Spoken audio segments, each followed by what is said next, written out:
વાડીઓના પ્રોગ્રામમાં બને તેવું સરસ મજાનું ઝાલાવાડની સ્પેશિયાલિટી અને સુરેન્દ્રનગરનું પ્રખ્યાત એવું લીલા ચણાનું શાક બનાવતા શીખવું છે. તો ચાલો મિત્રો, આજે તમને લીલા ચણાના શાક બનાવવામાં માસ્ટર કરી દઈએ. જય માતાજી મિત્રો, સુરેન્દ્રનગરથી હું જન્મરાજસિંહ પરમાર અને મારા મમ્મી પૂર્ણાબા પરમાર ફરી આપનું હાર્દિક સ્વાગત કરીએ છીએ અમારી ચેનલ દરબારી રસોઈમાં. અને મિત્રો, સુરેન્દ્રનગરની પ્રખ્યાત આઈટમ જે વાડીઓના પ્રોગ્રામમાં બનતી હોય છે, તેમજ સુરેન્દ્રનગરનું ઘરેણું કહી શકાય તેવી સરસ મજાની લીલા ચણાના શાકની સબ્જી આજે તમને બનાવવામાં માસ્ટર કરી દઈએ. તો મિત્રો, છે ને એકદમ સરસ મજાનું જોરદાર દેશી ભાણું. તો ચાલો મિત્રો, લીલા ચણાનું શાક બનાવવાની શરૂઆત કરીએ.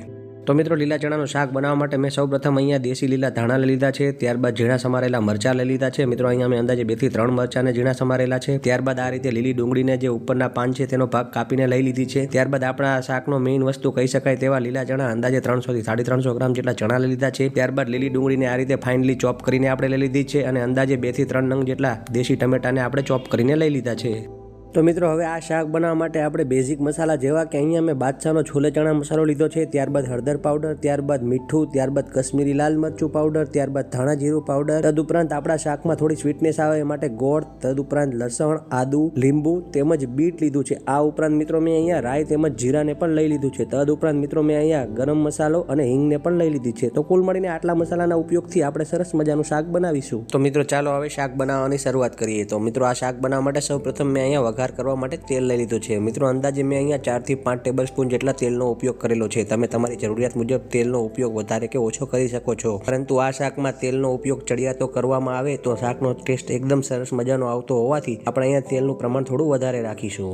મિત્રો, આપણું તેલ બરાબર ગરમ થઈ જાય ત્યારબાદ તેની અંદર આપણે રાઈ અને જીરાનો આ રીતે વઘાર કરીશું. મિત્રો, તમે અહીંયા જોઈ શકો છો કે આપણું તેલ પ્રોપર આવી ગયું છે અને તેમાં સરસ મજાનો રાઈ અને જીરાનો વઘાર પણ થઈ ગયો છે. તો મિત્રો, આપણો રાઈ અને જીરું પ્રોપર ફૂટી જાય ત્યારબાદ આપણે તેની અંદર 2 નંગ તમાલપત્ર ઉમેરીશું. મિત્રો, અહીંયા ખડા મસાલા ઉમેરવાથી આપણા શાકનો એકદમ સરસ મજાનો ટેસ્ટ આવે છે. તમાલપત્ર ઉમેર્યા બાદ આપણે તેની અંદર 1/4 ટીસ્પૂન જેટલી અહીંયા હિંગ ઉમેરીશું. મિત્રો, હિંગ ઉમેરવાથી આપણા શાકની અંદર એકદમ સરસ મજાનો તેનો ફ્લેવર અને ટેસ્ટ આવે છે. ત્યારબાદ મિત્રો, આપણે અહીંયા લગભગ 1 ટેબલ સ્પૂન જેટલા ડગર ફૂલને પણ ઉમેર્યા છે. જો મિત્રો તમારી પાસે ડગર ફૂલ હોય તો તેને તમે ઉમેરી શકો છો, અને જો તમારી પાસે ડગર ફૂલ અવેલેબલ ના હોય તો તમે તેને સ્કીપ પણ કરી શકો છો. મિત્રો, અહીંયા ડગર ફૂલ ઉમેરવાથી તેનો એકદમ સરસ મજાનો રો ટેસ્ટ આપણા શાકની અંદર આવે છે. મિત્રો, ડગર ફૂલ ઉમેર્યા બાદ આપણે હવે આપણા શાકની અંદર આદુ મરચાં અને લસણની પેસ્ટ કરીને ઉમેરેલી છે. તો મિત્રો, અહીંયા આદુ મરચાં અને લસણની પેસ્ટ ઉમેરવાથી આપણા શાકની અંદર એકદમ સરસ મજાનો બેલેન્સ તીખાશનો ટેસ્ટ આવશે. મિત્રો, આપણી આદુ મરચાં અને લસણની પેસ્ટ છે એ પ્રોપર સતળાઈ જાય ત્યારબાદ તેની અંદર જે આપણે 2 થી 3 નંગ જેટલી લીલી ડુંગળી, જેને લીલી ડુંગળીના પાન સાથે સમારેલી હતી, તેને ઉમેરી દેવાની છે, જેથી આપણા શાકની અંદર તેનું એકદમ સરસ મજાનો ટેસ્ટ અને ફ્લેવર આવે. મિત્રો, જો તમારી પાસે લીલી ડુંગળી અવેલેબલ ના હોય તો તમે તેની જગ્યાએ સૂકી ડુંગળીને પણ ઉમેરી શકો છો, અથવા તો તમે સૂકી ડુંગળીની પેસ્ટ કરીને પણ ઉમેરી શકો છો. મિત્રો, આ શાકની અંદર જો લીલી ડુંગળી ઉમેરવામાં આવે તો તેનો સ્વાદ છે એ એકદમ અલગ જ લેવલનો આવતો હોવાથી જો તમારી પાસે પોસિબલ હોય તો લીલી ડુંગળી અચૂકથી ઉમેરીજો. આ ઉપરાંત મિત્રો, તમને એક ખાસ જણાવવાનું કે આદુ મરચાં અને લસણની જે આપણે અગાઉ પેસ્ટ કરી તેમાં પણ જો તમે સૂકા લસણની જગ્યાએ લીલા લસણનો ઉપયોગ કરશો તો આ શાકનો ટેસ્ટ છે એ ખૂબ જ સરસ મજાનો આવશે.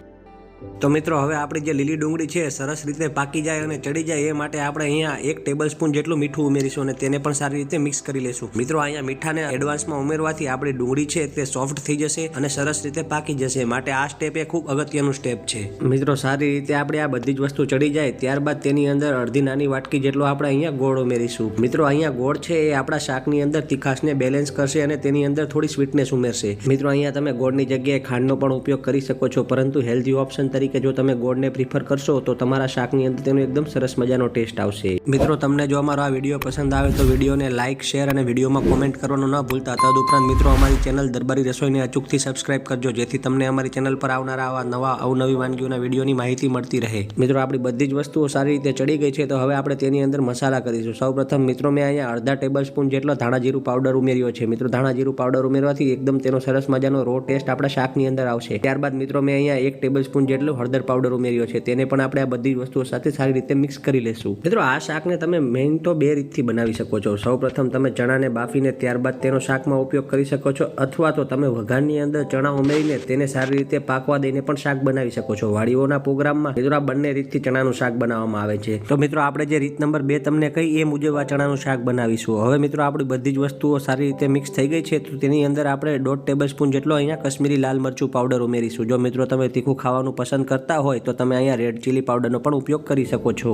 તો મિત્રો હવે કશ્મીરી લાલ મરચું પાવડર ઉમેર્યા બાદ હવે આપણે તેની અંદર જે ગરમ મસાલો લીધો હતો તેને ઉમેરીશું. મિત્રો અહીંયા મસાલાનું ખાસ મહત્વ હોવાથી આ શાકની અંદર મસાલા આપણે ચડિયાતા ઉમેરવાના છે, જેથી આપણે આ શિયાળા સ્પેશિયલ શાક છે એ ખૂબ ટેસ્ટી અને સ્વાદમાં એકદમ સરસ મજાનું બને. મિત્રો આ શાકમાં ચણા સિવાય ઉમેરાતી વસ્તુઓ માટે અગત્યની બીજી ટીપ એ પણ છે કે જો તમે આખા વેજીટેબલ ખાવાનું પસંદ ન કરતા હોય તો તમે લીલી ડુંગળી, ટમેટા અને લીલા લસણની પેસ્ટ બનાવીને પણ આ શાકના વઘારમાં ઉમેરી શકો છો અને ત્યારબાદ તેમાંથી ચણાનું શાક બનાવી શકો છો. પરંતુ મિત્રો જો તમે આ રીતે આખા રો વેજીટેબલને સારી રીતે પાકવા દઈને તેમાંથી ચણાનું શાક બનાવશો તો તેનો ટેસ્ટ અને ફ્લેવર ખૂબ સરસ મજાનો આપણા શાકમાં આવશે. હવે મિત્રો અંતતઃ આપણે તેની અંદર જે બાદશાહ છોલે મસાલો લીધો હતો તેને પણ ઉમેરીશું. મિત્રો આ સ્ટેપ તદ્દન ઓપ્શનલ છે. જો તમારી પાસે છોલે મસાલા અવેલેબલ હોય તો જ તમે તેને ઉમેરજો, અન્યથા તમે આ સ્ટેપને સ્કીપ પણ કરી શકો છો. તો મિત્રો આપણા તમામ મસાલા અને વેજીટેબલ સારી રીતે મિક્સ થઈ ગયા છે. તો હવે આપણે તેની અંદર આપણા શાકની અગત્યની વસ્તુ અને આપણા શાકનો જેને પ્રાણ કહી શકાય તેવી સુરેન્દ્રનગરની પ્રખ્યાત વસ્તુ એટલે કે લીલા ચણા ઉમેરીશું અને તેને સારી રીતે મિક્સ કરી લેશું. મિત્રો પેનમાં લીલા ચણા ઉમેરીએ ત્યારે આપણે હવે ગેસની ફ્લેમ છે તેને મીડિયમ ટુ હાઈ કરી દેવાની છે, જેથી આપણા ચણા છે એ પ્રોપરલી પાકવા માંડે અને આપણી તમામ જે વઘારની મિક્સચરની સામગ્રી છે તેની સાથે સારી રીતે મિક્સ થઈ જાય. તો મિત્રો આપણી તમામ વસ્તુઓ સારી રીતે મિક્સ થઈ જાય ત્યારબાદ તેની અંદર અંતતઃ આપણે જે 3 નંગ જેટલા ટમેટા સુધારીને લીધેલા હતા તેને ઉમેરી દઈશું. મિત્રો તમે અહીંયા આ રીતે આખા ટમેટા ઉમેરશો તો તેનો શાકની અંદર એકદમ સરસ મજાનો ટેસ્ટ અને ફ્લેવર આવશે અને તેનો ક્રંચ પણ આપણા શાકમાં જળવાઈ રહેશે. મિત્રો જો તમે ટમેટાને આખા ઉમેરવા ન માંગતા હોય તો તમે તેની પ્યુરી કરીને પણ ઉમેરી શકો છો. મિત્રો અહીંયા આખા લીલા ચણાના શાક સિવાય લીલા ચણાની ગ્રેવીનું પણ એકદમ સરસ મજાનું એક શાક બને છે. જો મિત્રો તમારે એ શાક બનાવતા શીખવું હોય તો અમને વિડીયોમાં કોમેન્ટ કરીને જણાવજો, જેથી તમને અમે આવનારા વિડીયોમાં લીલા ચણાની ગ્રેવીનું શાક બનાવતા પણ શીખવીએ. મિત્રો હવે આપણે આપણા શાકની અંદર એક સરસ મજાનો ટેસ્ટ અને કલર આવે એ માટે અહીંયા અડધો નંગ ખમણેલું બીટ ઉમેરેલું છે, જેથી આપણા શાકની અંદર તેનો એકદમ સરસ મજાનો ટેસ્ટ, ફ્લેવર અને એકદમ તેનો સરસ મજાનો લાલાશ પડતો કલર આપણા શાકને મળે. તો મિત્રો હવે આ બધી જ વસ્તુઓને આપણે સારી રીતે મિક્સ કરી લેશું.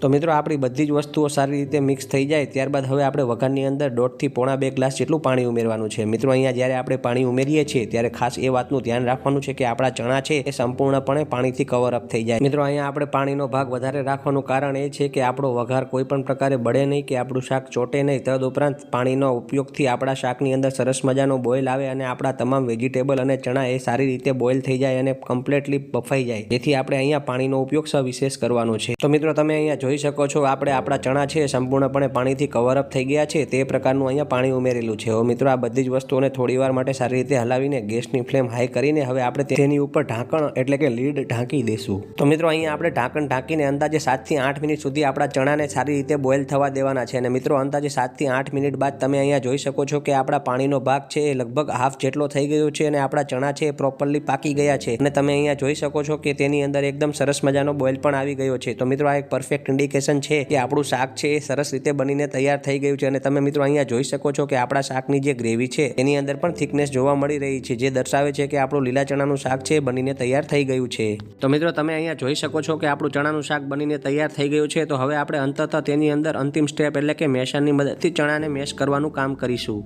મિત્રો આ રીતે મેશરની મદદથી ચણાને મેશ કરવાથી આપણી ચણાના શાકની જે ગ્રેવી છે તેની અંદર થિકનેસ વધશે. તદ ઉપરાંત આપણું શાક છે ખાવામાં પણ ખૂબ સરસ મજાનું અને ટેસ્ટી લાગશે. મિત્રો આ સ્ટેપ દરમિયાન તમારે ખાસ એ વાતનું ધ્યાન રાખવાનું છે કે આપણે બધા જ ચણાને મેશરની મદદથી મેશ નથી કરી દેવાના, પણ આ રીતે અંદાજે 25 થી 30% જેટલા જે શાકમાં ચણા રહેલ હોય તેને અધકચરા મેશ કરી લેવાના છે, જેથી તેનો એકદમ સરસ મજાનો ટેસ્ટ અને ફ્લેવર આપણા શાકની અંદર આવે.